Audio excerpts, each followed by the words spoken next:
Stossel Matter segment tonight. Our pal John has a big special. It's coming Saturday and Sunday on the Fox News Channel entitled Battle for the Future. In that program, the mean guy Stossel confronts a number of people, including this union boss.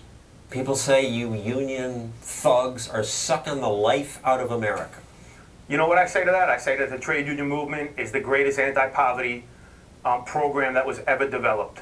Jobs are the best anti-poverty program. There's more job growth when you guys are not involved. That's absolutely false. The trade union movement and civil service in this country has been the gateway into the middle class. That's what this is about. All right, now, joining us is Stossel. Here he is. So your point is that unions are bad? That's one of the points, that the union benefits have become bad. They weren't bad in the beginning any more than the Soviet Union. The pensions, the disabilities, the time off, all of that stuff. The work rules. I mean, his workers, 51 bus drivers were spit on. They took on average 64 days off. Just to clean the clothes, or what? They claimed it was like an assault, but spit happens, you know. In the private sector, if something happens to you, you don't take 64 days off. If I took, well, nobody spits on me because I have guys in front of me, but you know, if I took every time my feelings were hurt, I took off, I'd never be on the air. So you say that in America, the unions, generally speaking, have become so powerful that they're running the country into bankruptcy? Who are they hurting? The public sector unions are sucking the taxes out of every big city. So all the pensions and all of those things, New York State, as we said at the top of the program, is all of this debt. California, a lot of this stuff is going to the municipal workers who the state has to pay forever. And it's a money pump. The unions give money to the politicians. The politicians get elected and they give it back to the unions. And when the pension bill comes due, they're long gone. Right. You also get into the tax structure where President Obama wants to tax the rich. And you talk to Donald Trump, right? I do. Okay. We have a clip of that. Let's roll the tape. They will leave the United States. I know these people. They're international people. Whether they live here or live in a place like Switzerland, doesn't really matter to them. You haven't left. I haven't left yet. Are you going to leave? Big story if I leave, I guess. If I leave New York, that's a big story. Look, the rich people are going to leave, and other people are going to leave. You're going to end up with lots of people that don't produce, and then that's the spiral. That's the end. Nah, Trump's not going to leave the USA. Come on. No, he's not going to go. Maryland passed a millionaire's tax. It was supposed to bring in $100 million.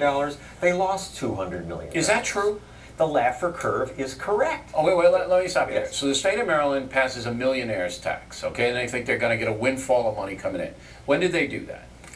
Recently? I don't know. About 10 years ago, I think. It was supposed to bring in $106 million. Instead, revenue went down by $257 million. Okay. The rich people are mobile. Well, yeah, they can leave Maryland and go to Delaware or someplace like that where the climate is better.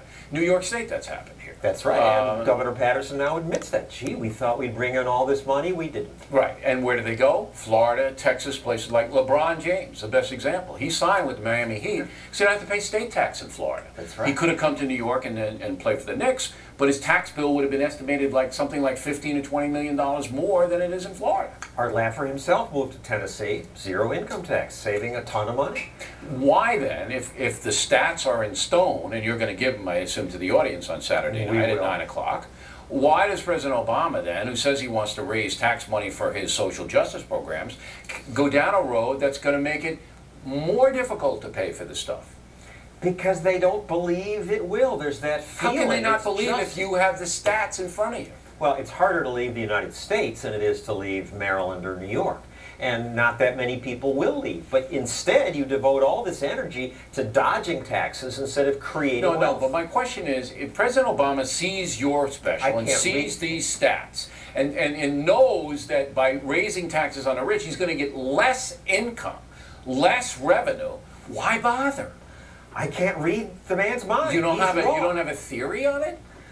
I just think it's deep inside him that it's just to take from the rich and give to the poor. That's what his fans want him to do, and he'll push that. Even if he knows it's not going to lead to more revenue? I think he convinces himself it will lead to more revenue. That means he doesn't believe what you're telling him. That's right. How can that be possible? I don't care. Why don't all of you believe it? I believe it's Stossel. Sometimes. Yeah. All right, watch his show, Stossel Show, on Saturday at 9 and Sunday at 8. Plenty more ahead as the factory moves along.